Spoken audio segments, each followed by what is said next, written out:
The average human being goes through 2 to 3 traumatic events in a lifetime, and we're absolutely in the hundreds. Being in fire and EMS for 29 years, I've seen probably 2 to 3 traumatic incidents a month in that 29 years. So there are several that I re-see, several that I stick with me. I had one actually recently, only about a few weeks ago, and it was a patient that was having a cardiac arrest, and he was initially awake and oriented and speaking to us. And so I got to really get to know him, and unfortunately, he eventually did go into cardiac arrest, and we weren't able to resuscitate him. And so you go from this chaotic, fast, adrenaline environment to then everybody's just kind of in quiet, just sits down, and you kind of just jump into the next call. I remember taking a call of an elderly couple, and the wife had just found her husband, and he was in a recliner chair. I remember her telling me exactly what was happening. And I was trying to, tell her, you have to get him to the ground so that we can perform CPR. Are you willing to perform CPR? I will give you the instructions. I will help you through it. And she goes, I can't get him to the ground. I can't. And I can still hear her voice to this day. You have to help me. You have to help me. It's a helpless feeling, I think, is the worst part about it. And I'm sorry, I'm going to get a little emotional. You absolutely feel like you're doing everything that you can, and you can't get people there as fast as you can. When you get exposed to a lot of traumatic events over a career, or even early in your career, the people around you are saying, just suck it up. This is part of the job. Either you can do it or you can't do it. Throw some dirt on it and carry on. When you had a rough call, it was like, have thick skin, kid. You're going to see more of this. And it wasn't even worth having emotions about. And that was kind of the attitude. How they respond to trauma, I think, typically has been a culture of silence, right? We don't talk about it. Law enforcement officers in particular have higher than average rates of adverse childhood experiences, which means that entering into the field of law enforcement, they are already at an increased risk for experiencing things like secondary traumatic stress, vicarious trauma. And then just the volume and the amount of trauma exposure that they can encounter throughout their career, you're already at a higher stress point, which means that you're at an increased risk for developing some of those adverse effects. Having the trauma have a significant impact. We live on the average of 21.9 years less because of shift work, because of mandates, because of stress on the job, because there's really not a lot of resiliency skills in the work environment. So guys just keep sucking it up, plowing through, right? But there's a cost to caring to doing the job. And when you're exposed to the amount of trauma that we're exposed to in a career, and if that gets left unchecked, that leads to all sorts of complications in your life. The job has absolutely changed me. I'm always hypervigilant. I'm always worried that something's going to happen. I'm always kind of looking over my shoulder, to a point where my family is always like, you worry about that too much. I oftentimes find myself watching, for like threats, or making sure that there's exits, or making sure that like no one needs help. Hypervigilance is really that state of constantly being on, being watchful, scanning for the environment, for threat, for danger. And it is absolutely an essential survival skill for first responders, both for their own safety and to be able to perform the function or duty for the communities that they're pledged to serve. The problem is that when they don't have the regulation skills to shut that off, when they're in safe environments, then they are on all of the time scanning for threat and danger at home. I have a hard time turning off the vigilance, and sometimes It does have a negative impact. My brain doesn't shut off at night when I try to sleep. You go to bed at night, and I had awful sleep problems forever. And I couldn't realize what was actually happening. But when I closed my eyes, I could hear those people, and I could see images of what was happening, that I thought was happening, perceived to be happening during those calls. And it's a daily struggle every single day. So being in that heightened hyperarousal state physiologically takes a toll on the body. And relatedly, lack of sleep obviously also takes a big toll on the body. And so being able to effectively treat those symptoms is tricky, but it's also super important in allowing the responders' physiological regulation to get back to some sort of baseline where they can function, where they can be healthy, physically and mentally. What happens is they can go from that hypervigilance, that hyper-aroused state, to a hypo-aroused state, to the freeze response in our fight, flight, or freeze. And then that is what creates disconnection. That's what creates barriers. That's where family members begin to feel like there's a wall between myself and the first responder that I love. I would come home and I completely would shut down.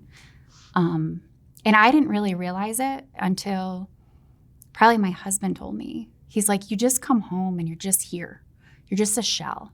You go through the motions. You make dinner and you get our daughter in the bathtub and you put her jammies on and you do that. He goes, and then you sit on the couch and you just sit there. It's like you're not here.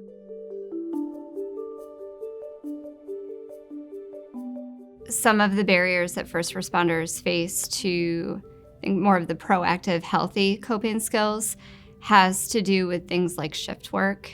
So when officers have to work long shifts, or the mandates for overtime make it harder to take that proactive strategy of I can plan ahead of time, right? Because mandates are often not something that you know in advance. And also having the time to be able to, say, prep a healthy meal to bring with you, having the time to be able to work out. Especially when you work the overnight shift and when you're working long hours. A lot of my colleagues, eat a lot of fast food, a lot of energy drinks. Even in the hospital, you see energy drinks everywhere. And people are having a lot of caffeine, like very, very high amounts of caffeine. There are negative coping behaviors, obviously alcohol, drugs. They get into reckless behavior, maybe start, pushing people away. They get very, isolated, which is obviously not good. They're not talking to people. They start eating more unhealthy. Sometimes they almost exercise too much to start trying to drive it out. Definitely overworking sometimes. I think it's easy, especially if you're having a tough time, to want to just fill your schedule with working. I feel like it's an easy way to kind of avoid your feelings. So the trauma in just a work environment and the stigma and the lack of support, 23 years of it, yeah, it's changed me forever. But if you have a broken leg or if you get shot, you'll see everyone line up and you'll see all the officers there and they're going to say, hey, whatever your family needs, whatever you need, we're going to be there, right? And it's accepted that way. That support is amazing. But if you're going through a traumatic event because of something you witnessed, right, no one's showing up for you saying, hey, we're going to be there for you. We're going to be there for your family, even though the injuries are probably closely same. One's just a physical injury, one's a mental injury, but I think it should be given the same weight, and it's just not. There's a stigma behind asking for help and getting mental health. Some people still feel it's not ego-driven and that it's not safe to do so. In healthcare, EMS and hospital, it's kind of a small world. Everybody kind of knows each other. And so people just feel like it's just another just barrier to achieving that promotion, for example. It's just like one more negative thing that they don't necessarily, in a competitive landscape, that they just don't want to necessarily add. The standards are set so high in all of these professions that they really feel like that is a failure on their part, is to go seek mental health. It's hard for us to ask for help. It's hard for us to go for help because we're the ones providing the help. We're the ones that are running towards danger most of the time. There are barriers for first responders seeking mental health. Some of them are that mental health clinicians don't understand our schedules, so we can't keep to a regular appointment of 4 o'clock on a Monday. Other times, people are afraid that their supervisors will think they're weak, or they're not ready to be put back on the schedule because they're seeking mental health, or that medications, if they have to go on medications, may affect their work. So there's a lot of fear that I think is unnecessary fear, but it's real fear to them. Another barrier is the fact that if you do seek help, are you going to be able to continue carrying your weapon? Are you going to literally lose your job because you had a rough time dealing with a traumatic event? And you don't want that to happen because you have responsibilities, you have bills to pay. So you may not even say anything, even though you have these mental health issues going on with you, because you don't want anyone to take your gun away. You don't want anyone to take your job. And we really want to acknowledge that those fears need to be addressed because they're real, and move forward from them and try to remove those barriers. It needs to be changed. It needs to be opened up to where it's okay not to be okay. It's okay to seek help, and you're not going to lose your job. We are starting to see the pendulum swing a little bit, where more and more people are reaching out and getting professional services. So I'm really happy to see that. But in the close to 30 years I've been in the service, it's definitely better, but we're still not all the way there. Before I started seeing a therapist, I had finally realized that I turned into a person that I didn't want to be. If they're walking into a clinician's office, they are typically at a crisis point and probably beyond that crisis point.